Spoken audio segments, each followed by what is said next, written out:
اعوذ باللہ من الشیطان الرجیم بسم اللہ الرحمن الرحیم رب اشرح لی صدری ویسر لی امری واحلل عقدۃ من لسانی یفقہوا قولی۔ ہم دیکھ رہے تھے سیرت نبوی صلی اللہ علیہ وآلہ وسلم۔ اللہ سبحانہ تعالیٰ فرماتے ہیں، اور یہ لوگ اللہ کے ماں سوا جن کو پکارتے ہیں وہ ان کی پکار کو قطعاً کوئی جواب نہیں دے سکتے، مگر جیسے کوئی شخص پانی کی طرف اپنی دونوں ہتھیلیاں پھیلا دے کہ وہ پانی اس کے منہ میں آ جائے، حالانکہ وہ منہ میں آ ہی نہیں سکتا۔ بس اسی طرح ان کافروں کی پکار سوائے بھٹکنے یعنی صحرا میں بھٹکنے کے اور کچھ نہیں۔ یہ بات بیان کر کے مشرکین سے ذرا سوچنے کے لیے کہا گیا۔ وہ جانتے تھے کہ اللہ تعالیٰ ہی نے ہر چیز کو پیدا کیا ہے، ان کے معبودوں نے بھی کچھ بھی پیدا نہیں کیا اور نہ وہ کچھ پیدا کرنے کی طاقت رکھتے ہیں، بلکہ خود اللہ کے پیدا کیے ہوئے ہیں۔ اس لیے ان سے کہا گیا کہ تم نے اللہ تعالیٰ کو جو خالق اور قادر ہے اور اپنے ان شرکاء کو جو مخلوق اور بالکل بے بس ہیں یکساں اور برابر کر دیا۔ بھلا یہ کیا بات ہوئی کہ تم اللہ کو بھی پوچھتے ہو اور ان شرکاء کو بھی، اللہ تعالیٰ کو بھی پکارتے ہو اور ان کو بھی پکارتے ہو؟ آخر عبادت اور پکار کے معاملے میں تم دونوں کو برابر کیسے کر سکتے ہو؟ اللہ سبحانہ تعالیٰ فرماتے ہیں، کیا جو پیدا کرتا ہے وہ پیدا نہ کرنے والے کی طرح ہے؟ تم لوگ سمجھتے کیوں نہیں؟ جب یہ سوال ان کے سامنے رکھا گیا تو وہ بالکل حیران ہو کر رہ گئے۔ ان کی ساری حجت اور بحث جاتی رہی، وہ شرمندہ ہو کر چپ ہو رہے۔ پھر انہیں ایک غلط بات سجھائی دی۔ وہ کہنے لگے، دیکھو ہمارے باپ دادا سارے انسانوں سے زیادہ عقل مند تھے، لوگوں میں ان کی عقل مندی کا شہرا تھا اور دور دور تک لوگ اس بات کو تسلیم کرتے تھے۔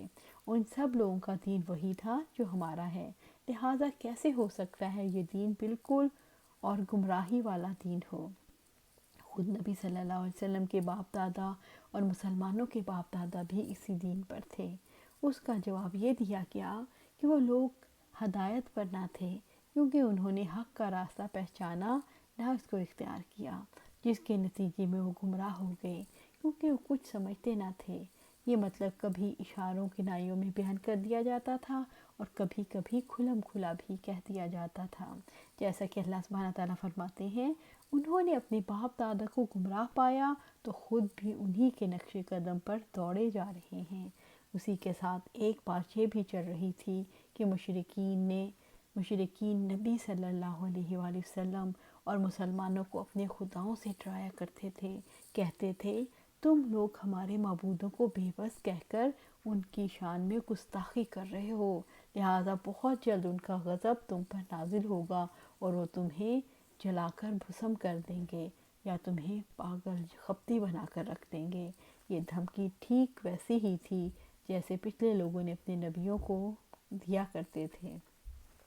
ہم تو یہی کہتے ہیں تمہیں ہمارے بعض معبودوں کی بد دعا لگ گئی ہے۔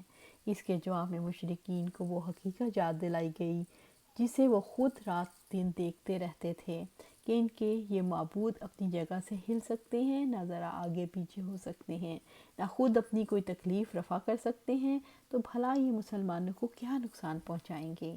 کیا ان کے پاؤں میں جن سے چل سکتے ہیں، یا ہاتھ ہیں جن سے پکڑ سکتے ہیں، یا آنکھیں ہیں جن سے دیکھ سکتے ہیں، یا کان ہیں جن سے سن سکتے ہیں؟ اے نبی صلی اللہ علیہ وآلہ وسلم، کہہ دو، تم لوگ اپنے شرکاء کو پکارو، پھر میرے اوپر اپنا داؤ چلاؤ اور مجھے مہلت نہ دو۔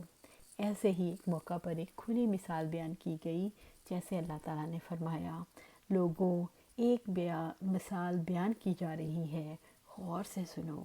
اللہ کے سوا جن کو تم پکارتے ہو وہ تو کسی طرح ایک مکھی پیدا بھی نہیں کر سکتے، خواہ اس کے لیے سب کے سب جمع ہو جائیں، اور اگر مکھی ان سے کچھ چھین لے تو وہ چھڑا نہیں سکتے۔ طالب اور مطلوب دونوں کمزور ہیں، اور فرمایا، ان لوگوں کی مثال جنہوں نے اللہ کے سوا اولیاء بنا لیا ہے، اس مکڑی جیسی ہے جس نے گھر بنایا، اور یقیناً سب سے کمزور گھر مکڑی کا گھر ہے۔ کاش یہ لوگ جانتے۔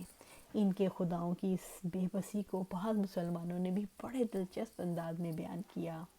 بھلا ایسا بھی پروردگار ہو سکتا ہے جس کے سر پر لومڑی پیشاب کرے، یقیناً جس کے سر پر لومڑیاں پیشاب کریں وہ ذلیل ہے۔ لیکن جب نبوت اس کھلم کھلا نقد اور تبصرے تک پہنچ گئی تو مشرکین بھڑک اٹھے۔ انہوں نے مسلمانوں کو بھی گالیاں دیں اور ان کے پروردگار کو بھی۔ اس پر اللہ تعالیٰ نے مسلمانوں کو ٹوکا کہ دوبارہ اس طرح کی بات نہ کہیں۔ اللہ سبحانہ تعالیٰ سے دعا ہے کہ ہم اپنی زندگیاں قرآن و سنت کے مطابق گزاریں اور اللہ سبحانہ تعالیٰ ہمیں اس پر استقامت دے۔ آمین یا رب العالمین۔